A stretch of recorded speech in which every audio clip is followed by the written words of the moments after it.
മനുഷ്യൻ നന്നായാൽ മതി. ജാതി ഭേദം മതദ്വേഷം ഏതുമില്ലാതെ സർവരും സോദരത്തേന വാഴുന്ന മാതൃകാ സ്ഥാനം എന്ന് പറഞ്ഞുകൊണ്ട് ഈ കേരളത്തെ, ഒരിക്കൽ ഭ്രാന്താലയം എന്ന് വിശേഷിപ്പിച്ച കേരളത്തെ മതസൗഹാർദ്ദത്തിന് നാടാക്കി മാറ്റിയ മഹാഗുരുവിന്റെ തൃക്കൈകളാൽ രൂപം കൊടുത്ത SNDP യോഗം എന്ന് പറയുന്ന പ്രസ്ഥാനത്തിന്റെ അമരത്തിരുന്നു കൊണ്ട് പച്ചയായി വർഗീയ വിഷം ചീറ്റുന്ന ഒരു ജനറൽ സെക്രട്ടറി, അതും അനധികൃതമായി നിയമവിരുദ്ധമായി തുടരുന്ന ജനറൽ സെക്രട്ടറി, ആ ജനറൽ സെക്രട്ടറിയെ സംരക്ഷിക്കുന്ന നിലപാട് കേരളത്തിലെ ഗവൺമെന്റ് എടുക്കുന്നത് അതീവ ഗുരുതരമായിട്ടാണ് സംരക്ഷണ സമിതി കാണുന്നത്. ഞാനത് പറയാൻ കാരണം, ഇന്ന് വെള്ളാപ്പള്ളി നടേശൻ പ്രതിയായി 23 മൈക്രോ ഫിനാൻസ് കേസുകൾ കുറ്റപത്രം തയ്യാറായി വിജിലൻസിന്റെ ഡയറക്ടർ ഓഫീസിൽ ഇരിപ്പുണ്ട്. കഴിഞ്ഞ 6 മാസക്കാലമായി ആ കുറ്റപത്രം തയ്യാറായിട്ട് എന്തുകൊണ്ട് സർക്കാർ അതിന് നടപടിയെടുക്കുന്നില്ല? അതോടൊപ്പം തന്നെ KK മഹേശൻ എന്ന് പറയുന്ന വെള്ളാപ്പള്ളി നടേശൻ സന്തത സഹചാരി എഴുതിവിട്ട ഗുരുതരമായ ആരോപണങ്ങൾ അടങ്ങുന്ന ഒരു കുറിപ്പുണ്ട്. സാമൂഹ്യ വിരുദ്ധനെന്നും രാജ്യദ്രോഹിയെന്നും കള്ളലിൽ കഞ്ചാവ് കലർത്തിയെന്നും ചാരായത്തിൽ വിഷം കലർത്തിയെന്നും ഒക്കെ കോഴ വാങ്ങിയെന്നും അനധികൃതമായ വയർലെസ് സെറ്റ് സ്ഥാപിച്ചു എന്നും പറഞ്ഞുകൊണ്ട് അദ്ദേഹത്തിന്റെ മരണക്കുറിപ്പുണ്ട്. ആ മരണക്കുറിപ്പിൽ അദ്ദേഹം പറഞ്ഞിട്ടുണ്ട്, എന്റെ ആത്മഹത്യക്ക് കാരണക്കാരൻ വെള്ളാപ്പള്ളി നടേശനും മകനും മാനേജരുമാണ്. നാളിതുവരെ അതിനെതിരായി പരാതി കൊടുത്തിട്ട് ഒരു നടപടി ഉണ്ടായില്ല. ഞങ്ങൾ ഹൈക്കോടതിയിൽ പോയി ഉത്തരവ് വാങ്ങിക്കൊടുത്തതിന് ശേഷമാണ് FIR ഇട്ടതൊന്നും ഉണ്ടായില്ല. ഞാൻ പറയാൻ കാരണം, അതിനുശേഷം വീണ്ടും പല കേസുകളും ഉണ്ടായി. തുഷാർ വെള്ളാപ്പള്ളി പ്രതിയായി മൈക്രോ ഫിനാൻസിന്റെ തട്ടിപ്പ് 4 കോടി രൂപ തട്ടിയെടുത്തതിന്റെ കേസ് ചേർത്തലയിൽ FIR വീണു.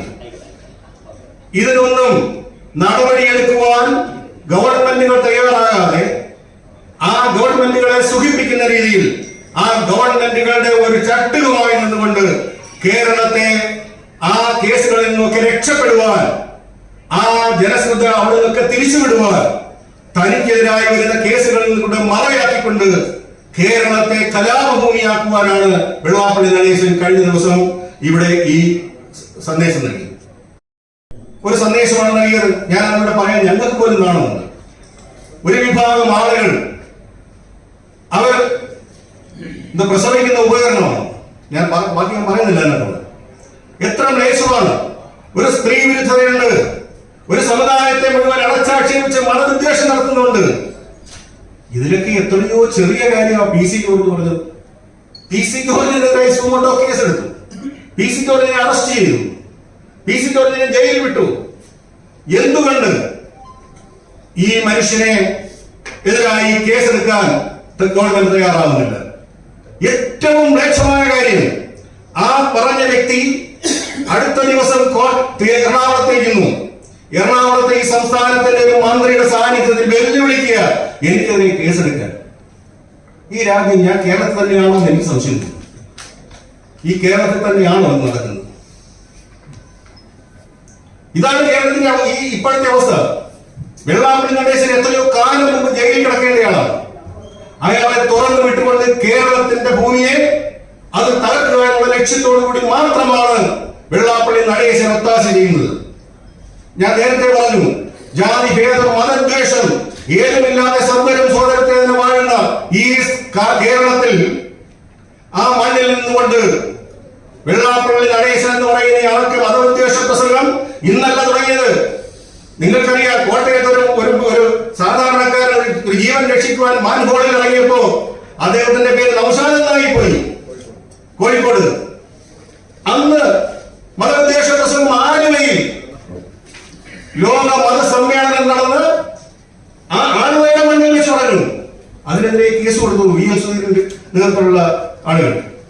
അത് FIR ഇട്ടു. പിന്നീട് മലപ്പുറത്ത് പോയി പറഞ്ഞു, മലപ്പുറം പ്രത്യേക രാജ്യമാണ്, അവിടെ മുഖ്യമന്ത്രി ഉൾപ്പെടാമെന്ന് പറഞ്ഞ് വെള്ളാപ്പള്ളി നടേശൻ ഞാൻ പറയരുതെന്ന് തഴുകിയെന്ന്.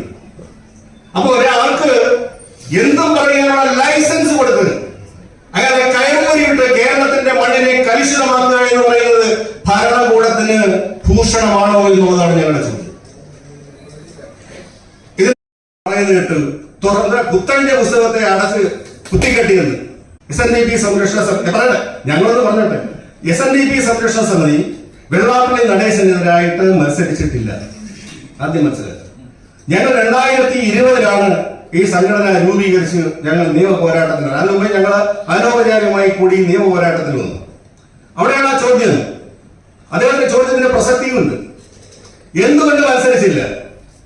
ആ മത്സരിക്കാത്ത ഇനി ഞങ്ങൾ മത്സരിക്കാൻ കാരണം SNDP യോഗത്തിന്റെ മുഴുവൻ അംഗങ്ങൾക്കും വോട്ടവകാശം നേടിയെടുത്ത വിധി ഞങ്ങൾ വാങ്ങി. 2022 ആ വിധി വന്നു. 2020 തെരഞ്ഞെടുപ്പ് നടക്കേണ്ട ഓഗസ്റ്റ് 9 നടക്കേണ്ട തെരഞ്ഞെടുപ്പ് 2025 ഈ ഓഗസ്റ്റ് ജൂലൈ മാസമാകുന്നു. എന്തുകൊണ്ട് നടത്തുന്നില്ല? കോവിഡ് ആയതുകൊണ്ടൊന്ന് മാറ്റി. എല്ലാവർക്കും വോട്ടവകാശം കിട്ടിയ വിധി വന്നപ്പോ വെള്ളാപ്പള്ളി വോട്ടെന്ന് പറയുന്ന 200 പേർക്ക് ഒരാള് വോട്ട് ചെയ്യണം എന്നുള്ളതാണ് അന്ന് പറഞ്ഞത്. അന്നത്തെ ബൈലാ ഭേദഗതി ചെയ്ത് കൊണ്ടുവന്ന ഏതാണ്? അതായത് ഒരു ശാഖയിൽ നിന്നും 200 പേർക്ക് ഒരാളെ വീതം തിരഞ്ഞെടുക്കും. ആ തിരഞ്ഞെടുക്കുന്ന ആളുകൾ ലിസ്റ്റ് യോഗ ഓഫീസിൽ കൊടുക്കണം. ആ യോഗ ഓഫീസിൽ അതിനൊരു വോട്ടർ പട്ടിക ഉണ്ടാക്കും. ആ വോട്ടർ പട്ടികയിൽ അച്ഛന്റെ പേര് കാണത്തില്ല, ശാഖയുടെ പേര് കാണത്തില്ല, വയസ്സ് കാണില്ല, ഇതൊന്നും കാണില്ല. അവിടെ ചെല്ലുമ്പോ ഈ ശാഖയിൽ നിന്നും യൂണിയൻകാരുടെ ബസ്സിനകത്ത് കയറ്റി ആളിനെ അവിടെ കൊണ്ടുചെല്ലും. ബംഗാളികൾ വരെ ഉണ്ടാവും അതിനകത്ത്. അവരെ അവിടെ ചെന്നതിന് ശേഷം അവർ വോട്ട് ചെയ്യത്തില്ല, അവർക്ക് ബിരിയാണി കൊടുക്കും. വോട്ട് ചെയ്യാൻ 700ഓളം പേരെ അവിടെ സജ്ജരാക്കി നിർത്തിയിട്ടുണ്ട്. അവർ പോയി വോട്ട് ചെയ്യും. അങ്ങനെ ചോദിക്കുന്നത് 5 വർഷമായല്ലോ, എന്തുകൊണ്ട് തെരഞ്ഞെടുപ്പ് നടന്നില്ല? എല്ലാവർക്കും വോട്ടവകാശം. ഇപ്പൊ ഹൈക്കോടതി പേടിക്കുക, ഇപ്പൊ ഹൈക്കോടതിയിൽ ഇതിന് അപ്പീൽ പേടിക്കുക. എന്തിനാ പേടിക്കുന്നേ? ഞങ്ങൾ നേരിടാൻ തയ്യാർ, വെല്ലുവിളിക്കുക. എല്ലാവർക്കും വോട്ടവകാശം. SNDP യോഗത്തിന്റെ മുഴുവൻ ആളുകളെയും വോട്ടർമാരായി. അതുകൊണ്ടല്ലേ ഈ വോട്ടർ പട്ടികയിൽ ക്രമക്കേട് ഉള്ളത് കൊണ്ടല്ലേ ബഹുമാനപ്പെട്ട ഹൈക്കോടതി അംഗത്വ രജിസ്റ്റർ പരിശോധിക്കാൻ പറഞ്ഞു. അങ്ങനെ അംഗത്വ രജിസ്റ്റർ പരിശോധിക്കാൻ കമ്മിറ്റി വെച്ചു, ജസ്റ്റിസ് രാമകൃഷ്ണൻ കമ്മീഷനെ. അവിടെ നിന്ന് പരിശോധിച്ചപ്പോ വോട്ടേഴ്സ് ലിസ്റ്റ് എന്ന് പറയുന്ന സാധനം അവിടെ ഇല്ല. അംഗത്വ രജിസ്റ്റർ അപൂർണമാണ്. ഞാൻ അതിനൊരു മറുപടി പറയാം. കാന്തപുരം പറയുന്നതാണ് നടക്കുന്നതെന്ന് വെള്ളാപ്പള്ളി ഇന്നാണ് പറയുന്നത്. മുസ്ലിം ലീഗ് എന്ന് പറയുന്ന പാർട്ടി കഴിഞ്ഞ 10 വർഷമായി ഈ ഭരണത്തിലുണ്ട്. ഇല്ലല്ലോ. ഈ 10 വർഷക്കാലമായി എന്താ സാമൂഹ്യ നീതി നടപ്പിലാക്കാൻ വെള്ളാപ്പള്ളി പറ്റിയില്ലേ? അത് ഭരിച്ചാൽ ആര് ഭരിച്ചു? കാന്തപുരം അല്ലെങ്കിൽ ചൂമാനക്കാർ അവരവരുടെ സമുദായത്തിന്റെ കാര്യം പറയും. അതാ സമുദായ നേതാവ്. അർഹതപ്പെട്ട എന്തെല്ലാം കാര്യങ്ങൾ വാങ്ങിയെടുക്കാമായിരുന്നു. ഞാൻ ചോദിക്കട്ടെ, കേരളത്തിലെ എത്ര എഞ്ചിനീയറിംഗ് കോളേജ് ഉണ്ട്? ഒരൊറ്റ എഞ്ചിനീയറിംഗ് കോളേജ് SNDP യോഗത്തിലുണ്ടോ? എന്തുകൊണ്ട് വാങ്ങിയെടുക്കാൻ പറ്റില്ല? ഉമ്മൻചാണ്ടിയുടെ കാലത്ത് ഒരു മെഡിക്കൽ കോളേജ് അങ്ങോട്ട് കൊടുത്തു, അത് വേണ്ടാന്ന് പറഞ്ഞു. എന്തുകൊണ്ട് വേണ്ടാന്ന് പറഞ്ഞു? അതോടൊപ്പം തന്നെ ഈ സ്കൂളുകൾ PJ ജോസഫിന്റെ തെളിവ് പറഞ്ഞല്ലോ ഇന്നലെ. ആ PJ ജോസഫിന്റെ കാലത്ത് അന്ന് 12,000 +2 സീറ്റുകളാണ് ഉണ്ടായിരുന്നത് കോളേജുകളിൽ. കിട്ടിയെത്രയെന്നറിയോ? 3000 സീറ്റും ആവശ്യമാണ്. ഈ PJ ജോസഫിന്റെ വീട്ടിൽ വന്ന് മൃഷ്ടാന്നം ഉണ്ട്. PJ ജോസഫാണ് മാതൃക വിദ്യാഭ്യാസ മന്ത്രി എന്ന് അവിടെ പറഞ്ഞത് നിങ്ങളുടെയൊക്കെ ക്ലിപ്പ് ഇന്ന് നോക്കിയാൽ കാണും. എന്നിട്ട് ഇന്ന് 10 കൊല്ലം കഴിഞ്ഞിട്ട് ഇപ്പൊ പറയാ PJ ജോസഫ് ഏറ്റവും വലിയ മോശക്കാരനായിരുന്നു. എന്തുകൊണ്ട്? പോപ്പുലർ ഫ്രണ്ടിന്റെ വേദിയിൽ കോഴിക്കോട് പോപ്പുലർ ഫ്രണ്ടിന്റെ മീറ്റിംഗിൽ ചെന്നിട്ടെന്ന് പറഞ്ഞത് എന്താ? ഇവിടെ NSS ക്രിസ്ത്യാനികൾ മുഴുവൻ അടിച്ചുകൊണ്ട് പോകുന്നു, നമുക്ക് ഒരുമിച്ച് നിൽക്കണം. ക്ലിപ്പിംഗ് ഞങ്ങൾ തരാം ക്ലിപ്പിംഗ്. അപ്പൊ ഇതിന്റെയൊക്കെ അർത്ഥം എന്താ? ഒരു നിലപാടുണ്ടോ? 30 കൊല്ലം അദ്ദേഹം SNDP യോഗം നയിച്ചതിന്റെ ഫലമായി 100 കൊല്ലത്തേക്ക് വരുന്നില്ല. ഈ കഴിഞ്ഞ മുഖ്യമന്ത്രി പിണറായി വിജയൻ ഇഴവനല്ല, VS അച്യുതാനന്ദൻ ഇഴവനായിരുന്നല്ലോ. ഈ വെള്ളാപ്പള്ളി ജനിക്കുന്നതിന് മുമ്പ് CK കേരളത്തിന്റെ മുഖ്യമന്ത്രിയായി, R ശങ്കർ കേരളത്തിന്റെ മുഖ്യമന്ത്രിയായി, അതിന് ഈഴ സമുദായത്തിൽ ഒരുപാട് മുഖ്യമന്ത്രി ഉണ്ടായിരുന്നു. അവര് മുഖ്യമന്ത്രി ആയത് എങ്ങനെയാണ്? ഈ സമൂഹത്തിൽ ഇറങ്ങി സമൂഹത്തിന്റെ കാര്യങ്ങൾ പറഞ്ഞും സാമൂഹ്യ നീതിക്ക് വേണ്ടി പോരാടിയപ്പോ അവർക്ക് രാഷ്ട്രീയ പിന്തുണ കിട്ടി, അങ്ങനെ മുഖ്യമന്ത്രിയായി. വെള്ളാപ്പള്ളി ഗണേശന്റെ ലക്ഷ്യമുണ്ട് ഇപ്പോ സ്വന്തം മകനും ഇദ്ദേഹം നിന്ന ഒരു വോട്ടും കിട്ടുന്നില്ല.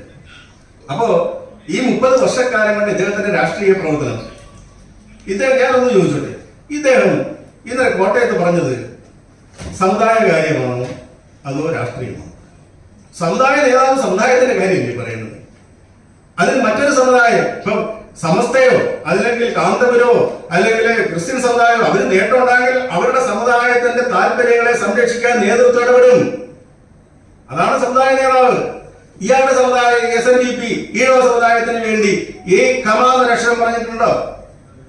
ഒരു കാര്യം എന്തെങ്കിലും ഗവൺമെന്റിനോട് ആവശ്യപ്പെട്ടിട്ടുണ്ടോ? ഒരു കാര്യം ആവശ്യപ്പെട്ടിട്ടില്ല. ഞാൻ NSSന് ഇപ്പോ കേന്ദ്ര ഗവൺമെന്റിന് കിട്ടുന്നത് നിങ്ങൾക്ക് അറിയാം എന്താന്ന്? സൈനിക സ്കൂളാണ് കിട്ടുന്നത്. അന്ന് BJPയുടെ സംസ്ഥാന പ്രസിഡന്റ് രാജീവ് ചന്ദ്രശേഖരന്റെ FB പോസ്റ്റ് എടുത്ത് നോക്കിയാൽ മതി. ഞാൻ നായനായതിൽ അഭിമാനിക്കുന്നു അദ്ദേഹം പറഞ്ഞതാ. ആ NSSന് സൈനിക സ്കൂൾ കിട്ടുമ്പോ ഇവിടെ ഞങ്ങൾ പറയുന്നു GSAT കൂട്ടിയിട്ടേ ആ GSAT എന്നുകൊണ്ട് ഒരു സൈനിക സ്കൂൾ ആക്കണമെന്ന്